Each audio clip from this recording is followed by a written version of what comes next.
After oxidizing and reducing agent, let us take up the next term, oxidation number.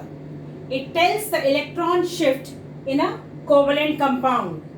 It is the residual charge on an atom after removing rest of the atom from its compound. There are certain rules to determine oxidation number. First one, when the elements are present in their elemental state, then its oxidation number will be 0. Second, for alkali metal, it is the first group, the oxidation number is +1. For alkaline earth metal, that is the second group, the oxidation number is +2. For oxygen, most of the compounds are in oxide form. So in oxide, it will take up the oxidation number -2. In peroxide form, that is oxygen-oxygen linkage, one of the example is H2O2, hydrogen peroxide. The charge, that is the oxidation number of oxygen will be -1. In superoxide form, that is say example is KO2. The oxidation number on oxygen will be -1/2. With fluorine, oxygen take up positive oxidation number like +1 or +2. Compounds like OF2. Now for hydrogen, when hydrogen combines with a metal, it takes up -1 oxidation number.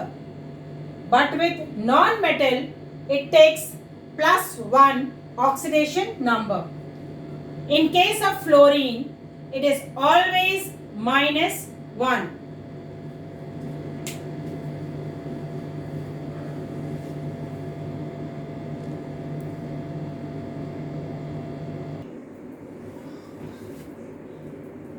There are some more information about oxidation number.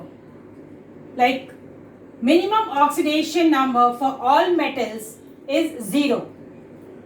Metals show only positive oxidation number.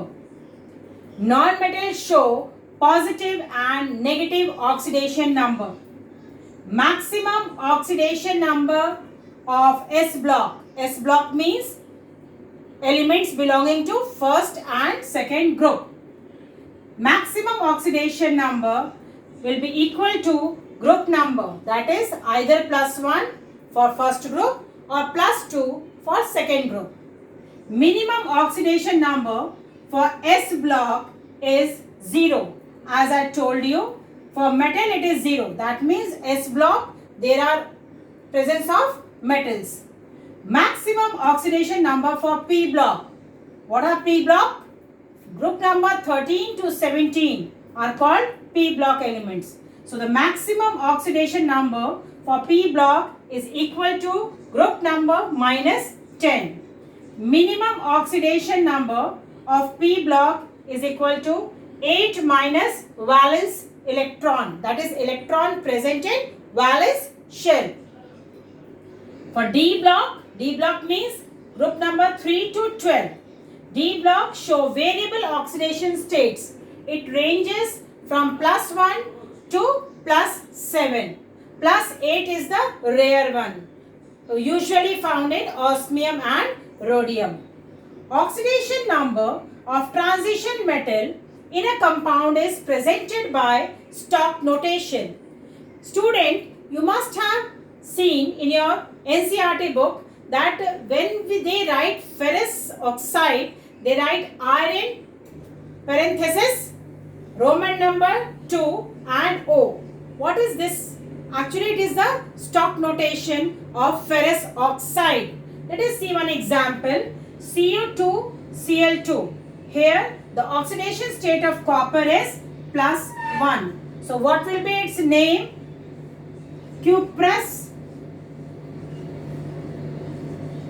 chloride. What will be the Stock notation? Cu2 parenthesis Roman number, you will write the state, that is 1, and then Cl2. So this representation is called the stock notation representation.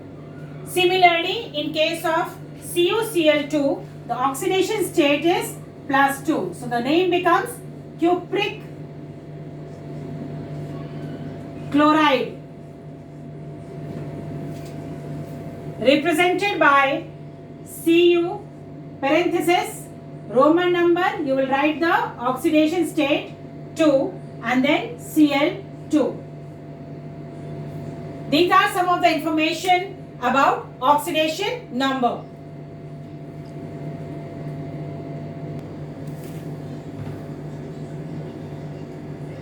Now here are some examples to find oxidation number. First, we'll try by using formula, or we can also draw structure. I have taken an example of H2SO4. How to take out oxidation number of sulfur in H2SO4? Keep sulfur as X. You know the oxidation state of hydrogen, it is +1. There are 2 atoms, so 2 into +1 plus X for sulfur. Oxygen, the state is -2. Number of atom is 4. So it becomes 2 into +1 for hydrogen, X for sulfur, -2 for oxygen into 4, and there is no net charge on the compound, so the net charge will be 0. So when you calculate this, you find that the oxidation state on sulfur will be +6. Okay, let us calculate the oxidation number using structure. There are 2 double bonds, so it will take +2 and the oxygen will take -2 because oxygen is more electronegative. For each electronegative covalent compound, in a covalent compound, for each electronegative element it will take -1. As there are 2 covalent compounds, so it will be -2 + 2. Similarly, -2 + 2. One covalent compound, -1 + 1. -1 + 1. Here, more electronegative is oxygen, so it will take -1, hydrogen +1. +1, -1. So what is the total charge on S? It is +2, +2, +1, +1. So 4, 5, 6, +6. So by both way, the answer is correct. That means either you use the formula or you draw the structure, oxidation state remains same. But this never happens with all the compounds. The best way to find the oxidation number is structure. Let us see one example. I have taken H2SO5. The name of the acid is Carros acid. When you calculate the oxidation number of Carros acid using formula, it becomes wrong. That is, it will come +8, which is wrong. But by using structure, the answer will be correct. So the best way to find the oxidation number is the structure only. Let us see. 2 into +1 for hydrogen, X for sulfur, -2 for oxygen into 5. Altogether it will become +8. You have studied that for P block, sulfur is a P block element. So for P block, what is the extent? Maximum extent is group number -10. What is the group number for sulfur? 16. 16 minus 10, maximum extent must be +6. But it is coming +8. So this is wrong. Let us see what is oxidation state using structure. +2 for this oxygen, +2 for this oxygen, +1 for this oxygen, +1 for this oxygen, -1, -1, -2, -2, 0, 0, +1, -1, +1. So on sulfur it is +2, +2, +1, +1. Answer is +6. So here the answer is correct. So what you understand? In order to find the oxidation number, formula is applicable, but to some compounds only, but if we want the sure answer, the structure is the only way. There is one more method to find the oxidation number, that is stoichiometric method. When we calculate the oxidation number of such compound using formula, it gives the average oxidation number, not the actual oxidation number. Actual oxidation number can be calculated by stoichiometric method. Let us see one example. Magnetic oxide. Magnetic oxide, the formula is Fe3O4. So what is the calculation? 3x for iron, oxygen minus 2 into 4, it will come 8 by 3. Oxidation number cannot be in fraction. So what it is actually? It is the average oxidation number of the iron present in magnetic oxide. Let us solve this by stoichiometric method. Fe3O4 means it contains mixed oxide, that is oxides of ferrous and ferric, FeO and Fe2O3. In FeO, iron is in +2 state, and in Fe2O3, iron is in +3 state. So what is the actual oxidation number of magnetic oxide? It is 2 as well as 3. That means +2 and +3.